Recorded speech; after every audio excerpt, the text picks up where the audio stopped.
Olá, alunos do sexto ano, estamos aqui para mais uma aula de Geografia. Então, pegue o seu livrinho que hoje nós vamos fazer correção da atividade que foi para casa, tá bom? Então, segue aí a primeira questão, tá?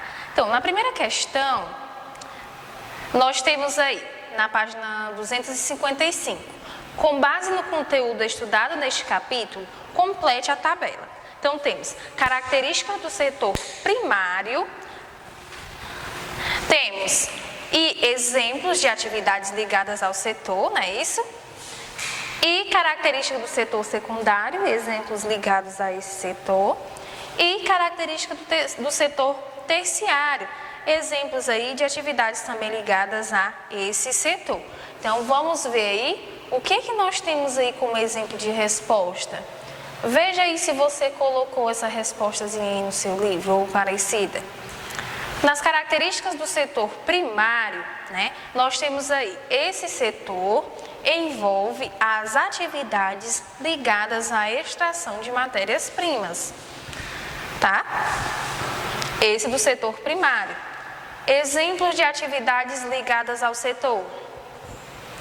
É uma resposta pessoal, mas espera-se que você tenha colocado o quê?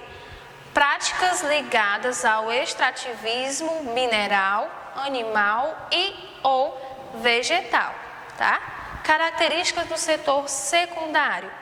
Esse setor envolve as atividades ligadas ao processamento da matéria-prima. Exemplos de atividades ligadas ao setor. Também uma resposta pessoal, mas espera-se que você mencione aí as práticas ligadas às instituições de transformação de matéria-prima, tá bom? Características do setor terciário. Esse setor envolve as atividades ligadas à venda de mercadorias e demais serviços que não se enquadram nem no setor primário e nem no setor secundário. Exemplo dessas atividades ligadas a esse setor, nós temos práticas ligadas ao comércio e serviços. Foram setores da economia que nós debatemos, falamos aí bastante aí na nossa aulinha do MIT, tá? Foram o setor primário, secundário e terciário, tá bom? Na segunda questão, nós temos assim. Imagine que você será governante de um país. Sabendo disso, escreva um texto mencionando a qual setor da economia você daria prioridade em seu território. Além disso, mencione algumas vantagens e desvantagens dos demais setores. Então, essa é uma resposta pessoal, né? Mas espero aí que você reflita, né, sobre esse assunto e mencione que todo setor econômico tem seus benefícios e que o inchaço de algum, né, representa algum perigo para os países, tá? Então, dessa maneira, a diversificação econômica é fundamental para que os países não fiquem independentes de matérias-primas, produtos e serviços de outros países, tá bom? Então, na próxima questão, nós temos aí esse mapa, né, sobre população que trabalha na agricultura. Tendo como base o mapa população que trabalha na agricultura, responda as questões a seguir, né? Então,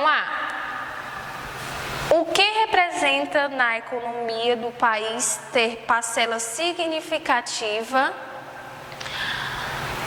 da sua população trabalhando no setor primário, principalmente na agricultura? Vamos ver a respostinha da primeira questão, da questão A, né? Do item A. Espera-se que você tenha respondido que a maior participação da população economicamente ativa de um país trabalhando no setor primário da economia indica que esse país é considerado rural, isto é, que a maior participação econômica é das atividades agropecuárias e extrativistas. Assim, o país pode ser classificado como subdesenvolvido, pois ele exporta muitos produtos primários e fica dependente, né, da tecnologia estrangeira. Bom, se você colocou isso aí no item A da sua primeira questão, você acertou. Tá? Vamos agora para o item B.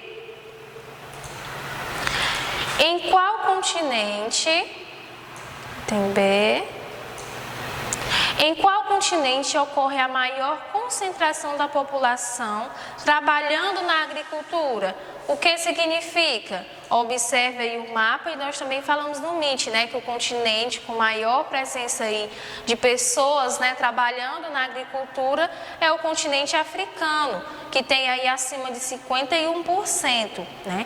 Esse predomínio, ele indica que esse continente, as economias baseadas no setor primário, e isso favorece o subdesenvolvimento. Tá?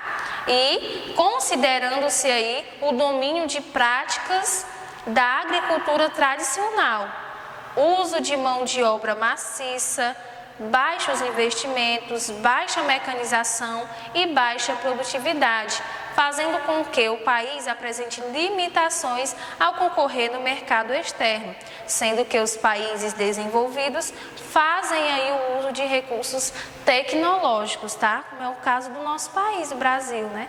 Ele tem apenas, 9%, tem abaixo de 9% de pessoas aí que trabalham na agricultura e com mão de obra, tá?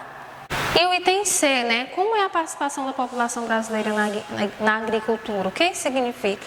Ao observar aí o mapa, você vai ver, né? Que o Brasil, ele está aí abaixo de 9%, né? Da presença aí de mão de obra humana na agricultura, tá bom? Isso significa que indica uma concentração de trabalhadores nos setores secundários e terciários, né? E também a significativa de pessoas que trabalham aí em mão de obra mais em pequenas propriedades, tá bom?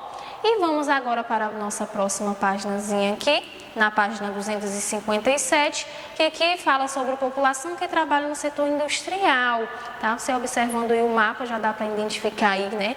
Estados Unidos tem aí acima de 50%, né? O Brasil se destaca aí de 31% a 51%, né, de pessoas que trabalham aí no setor industrial, tendo como base o mapa população que trabalha no setor industrial, responda as questões.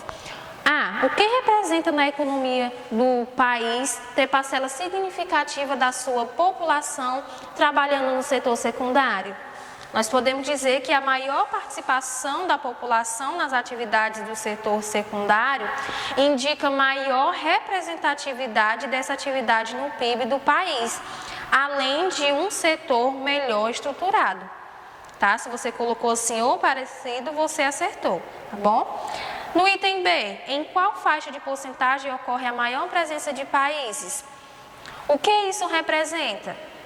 B, a faixa de 10% a 30% apresenta maior número de países, tanto desenvolvidos quanto subdesenvolvidos. Essa participação caracteriza a importância em diferentes níveis desse setor na economia. Nos países, né, desenvolvidos, representa o setor mais mecanizado e, por isso, necessita de menor volume de mão de obra. Nos países desenvolvidos, indica que o setor está sendo desenvolvido. No Brasil, de 31% a 50% trabalha no setor industrial, representando boa participação no PIB. Item C, como é a participação da população brasileira no setor industrial, de 31% a 50% trabalha no setor industrial. Tá? O que isso significa? Que tem, né, uma boa participação no PIB. Tá? Vou baixar aqui para vocês darem uma olhadinha.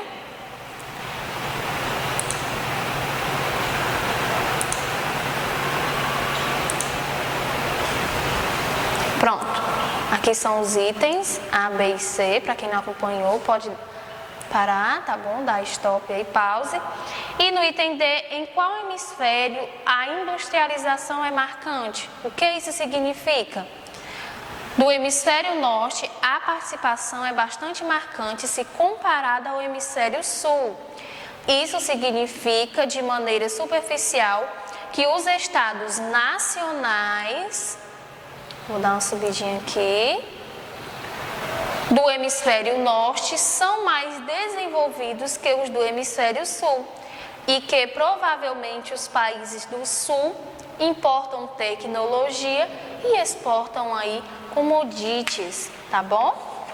Então, se você colocou assim ou parecido, você acertou. E commodities nós podemos dizer que envolve produtos de origem primária e geralmente, né, associados ao setor primário. Esses produtos, quando comercializados, devem estar no estado bruto ou com pequeno grau de industrialização, tá bom? Então, essas aí foram as atividades que eu passei para casa, tá bom? Se vocês acompanharam, se fizeram certo. E eu espero que todos vocês façam as atividades propostas, assistam aos vídeos que os professores estão mandando, participem do Meet, façam as atividades do AVA, do Google Forms, tá? Que conta aí como nota para vocês, no boletim de vocês, tá bom? E um abraço para todos vocês e até a próxima aula.